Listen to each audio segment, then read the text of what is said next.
Good day! My name is Lloyd, and today we will be talking about what are the different types of evidence. In this video, matatakal natin ang object evidence, documentary evidence, and testimonial evidence.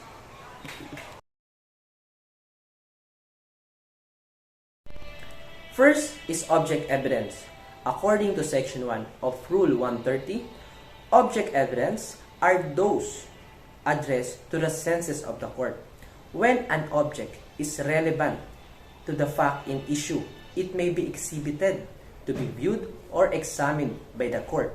So, according to this definition, all the materials or objects that presented in the court is included as long as it can be seen, heard, smelled, felt, and touched.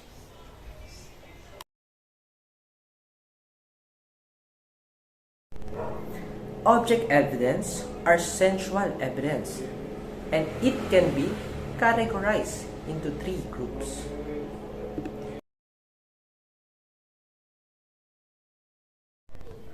First is those exhibited to the court or observed by it during the trial. For example, is the murder weapon, such as a gun, knife, and any other weapon related to the case.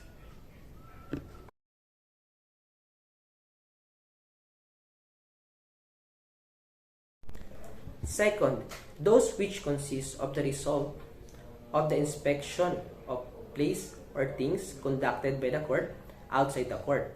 For example, inspection of crime scene, of objects that cannot be brought to the court.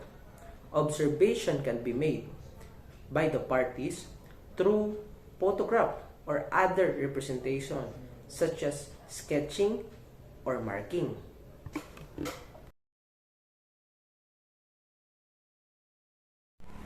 For the last type of object evidence are those which consist of the result of experiment, test, or demonstration, provided that the conduct of experimentation or test is subject to the discretion of the court.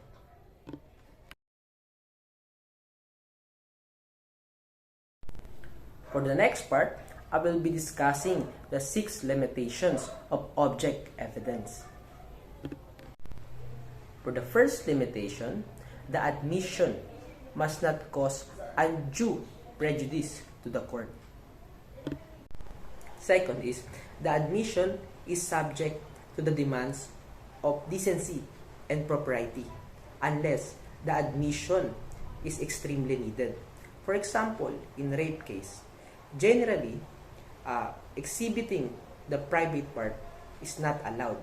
However, if the accused is an old man, in the discretion of the court, he can show his private part to prove that he is incapable of committing the crime.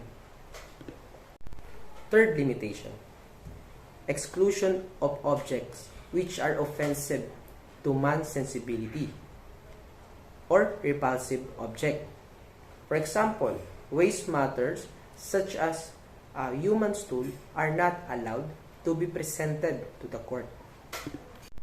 For the fourth limitation, the procurement, presentation, or inspection must not cause inconvenience or unnecessary expenses out of proportion to the evidentiary rules of the object evidence. The fifth limitation, the admission of object evidence must not violate the right against self-incrimination. For the last limitation, in cases of ocular inspection, the condition of the things or place must not have been altered, and there must be prior notice to the time, date, and place given to the parties because the inspection is still part of the trial.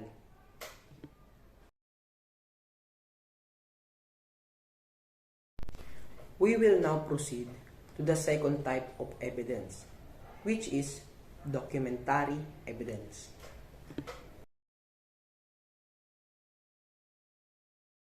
Document. A document is a deed or instrument or other duly notarized paper by which something is proved, evidence, or set forth. So, ang document daw, no, ay isang instrumento o isang notaryahang papel na nagpapatunay sa isang bagay. Halimbawa nito ay kasulatan ng agreement na kung saan ang both parties ay ina-acknowledge ang mga nakasulat sa papel. Pipirmahan nila yon so that there's an acknowledgement na nagsasabi na alam nila yung nakasaad doon sa kasulatan.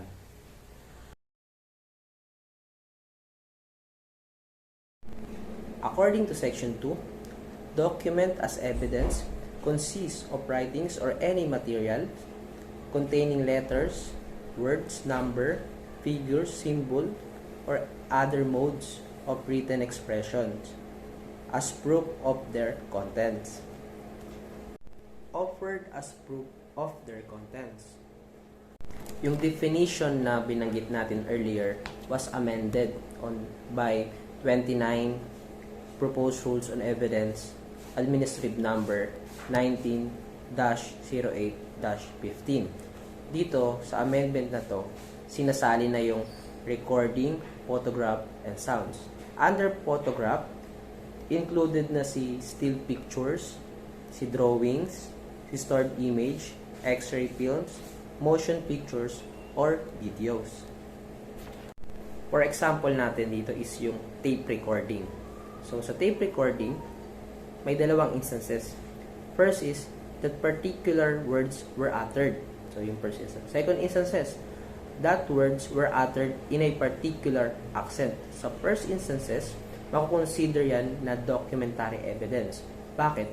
Kasi yung recording, ginamit mo to prove that those words ay nanggaling sa kanya, which is relevant to the case.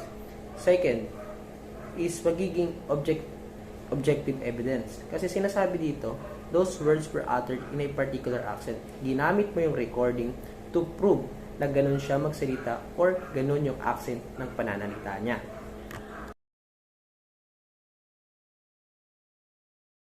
In documentary evidence, there are requisites for admissibility. Number 1, the document should be relevant.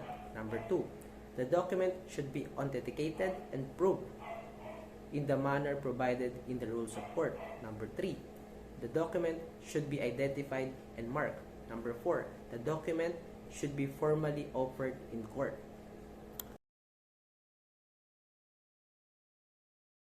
Number 1, the document should be relevant. Dito, sinasabi dito na yung document na i-offer should be relevant or related to the case. So, if it is not relevant, it is not accepted. So, paano masasabi na ito ay relevant? It must have reasonable tendency to help prove or disapprove something which is related to the fact in issue.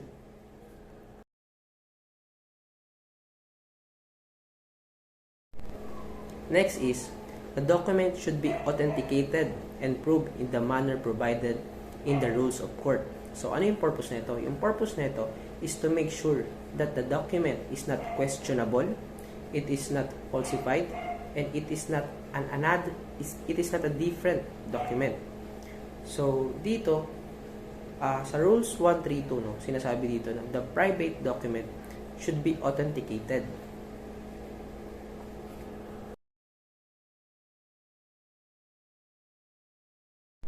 Third is, the document should be identified and marked.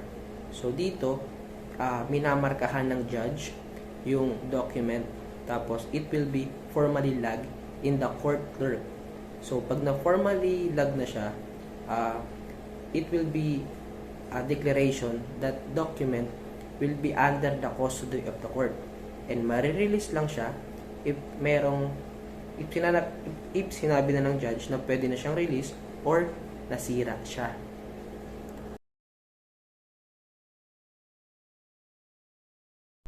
So, next is, the document should be formally offered in court. So, sinasabi dito, if the document is not formally offered in the court, it will not be accepted as an evidence.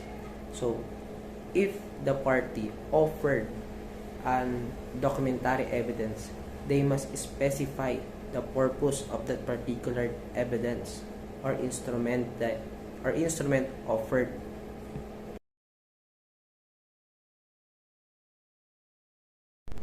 The last type of evidence is the testimonial evidence.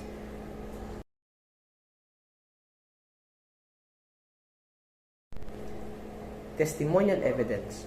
Testimonial evidence is an evidence elicited from the mouth of a witness. Diba? It is also known as viva voce evidence, which literally means by living voice or by word of mouth. Testimonial evidence is the type of evidence which consists of the narration of the witness. Si witness, magda-narrate nung nalalaman niya about sa kaso. So, si witness, mag-take siya ng oath na nagsasabi na lahat ng sasabihin niya sa korte ay tama at naaayon sa kanyang loob at hindi nababahiran ng pangsariling interes. So, kailangan yung witness na yon for judicial process na tinatawag.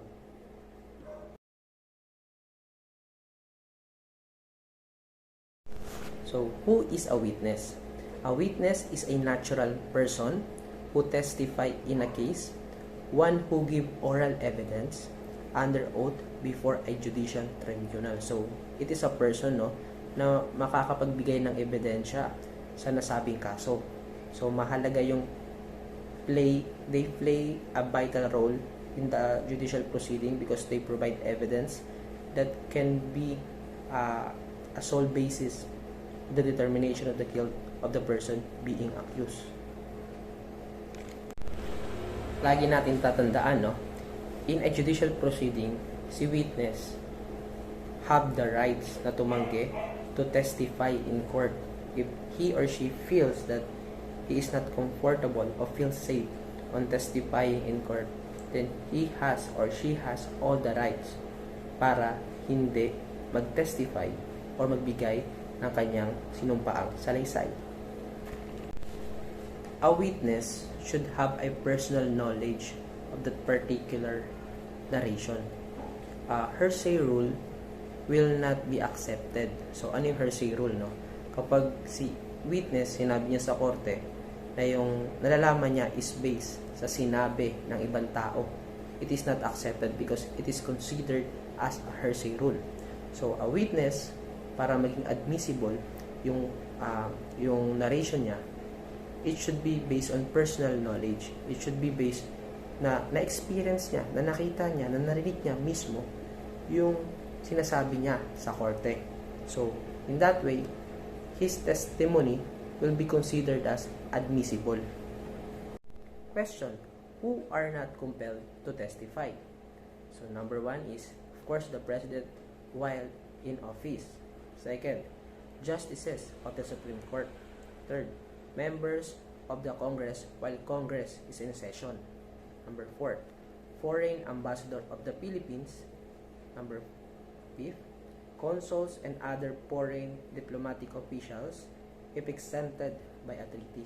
And of course, last, the accused in a criminal case. Once again, my name is Lloyd Doinog, and this is my submission for SCRI 401. Thank you, Attorney Domingo. Good day.